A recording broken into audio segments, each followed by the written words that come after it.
Të përshëndes, humb vula e KZAZ-s në Bulerat, kur është vënë re, kur është denoncuar, çfarë dyshohet? Në fakt ka vetëm pak minuta që Drejtoria e Policisë Vendore të Gjirokastër ka bërë publik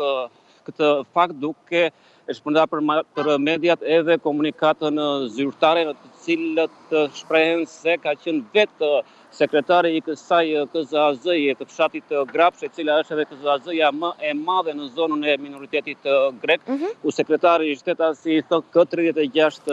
vjeç, i cili është edhe përfaqësues i Partisë Socialiste, ka konstatuar se në ambientet e brendshme të kësaj KZAZ-je që prej datës 21 në mbrëmje ka munguar vula e cila ka mbërritur pranë kësaj KZAZ-je që me konstituimin e parë të saj.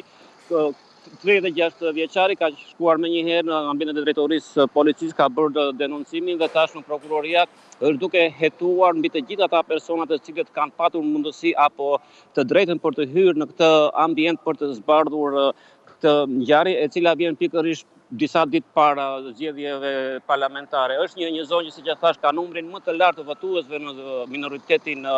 grek, por tashmë do të jenë organet e prokurorisë ato që do të vazhdojnë hetimet për të zbardhur këtë